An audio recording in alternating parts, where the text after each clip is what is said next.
Hello বন্ধুরা, তো আজকে একটা নতুন রেসিপি তোমাদের সাথে শেয়ার করছি। সেটা হলো লাউয়ের খোসা ভাজা। তো লাউয়ের খোসা খেতে খুব ভালো লাগে গরম ভাতে। তো এটা তোমরা একবার বানিয়ে দেখো।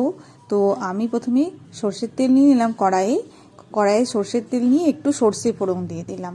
এরপর আমি লাউয়ের খোসাগুলো আলু ভাজার মতন সরু সরু করে কেটে একটু সিদ্ধ করে নিয়েছি। আর একটু পেঁয়াজ কুচি নিয়েছি, কাঁচা লঙ্কা কুচি নিয়েছি।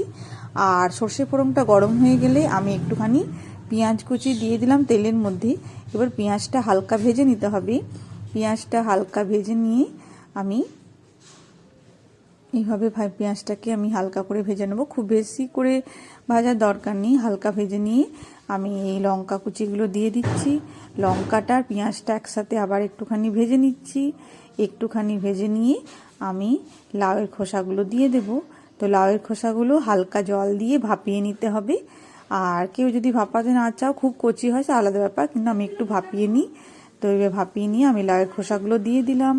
এরপর আমি এগুলো একসাথে ভালো করে ভেজে নেব। তো এটা খুবই সিম্পল একটা রান্না, করতে সময়ও লাগে না, খুবই ইজি।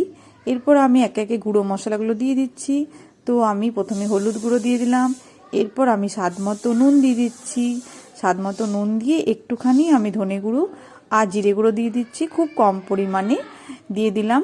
এরপর এগুলোকে ভালো করে নাড়াচাড়া করে নিচ্ছি। সব একসাথে মিশিয়ে ভালো করে ভেজে নিতে হবে।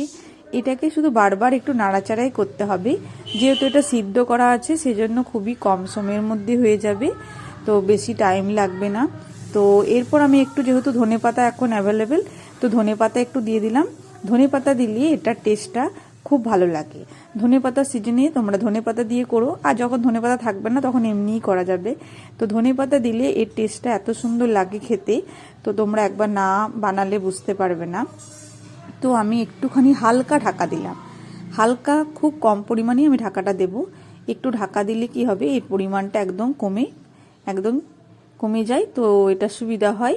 তো বারবার নাড়াচাড়া না করে একটু ঢাকা দিয়ে দিলে এটা তাড়াতাড়ি হয়ে যায়। আরও যেহেতু সিদ্ধ করাই আছে, তো একটু ঢাকা দিয়ে এটা নাড়াচাড়া করে নিলাম। আর নামাবার আগে আমি একটুখানি চিনি দিচ্ছি। তো লাউয়ের খোসাতে হালকা চিনি দিলে টেস্টটা একটু বেশি ভালো লাগে, তো এই জন্য আমি একটুখানি চিনি দিলাম। তো চিনি দিয়ে এর টেস্টটা খুব সুন্দর লাগে। তো যারা চিনি খেতে চাও না তারা নাও দিতে পারো। তো আমি একটু চিনি দিলাম। চিনি দিয়ে আবার এটাকে ভালো করে নাড়াচাড়া করে নিচ্ছি, নাহলে লেগে যাবে এটাকে। তো তো আমার লাউয়ের খোসা মোটামুটি রেডি হয়ে গেল গরম ভাতে খাওয়ার জন্য। এরপর এটা আমি নামিয়ে গরম গরম পরিবেশন করব। তো তোমরা যারা বানিয়ে খেয়েছো তো ভালো, আর যারা খাওনি তারা একবার বানিয়ে দেখো।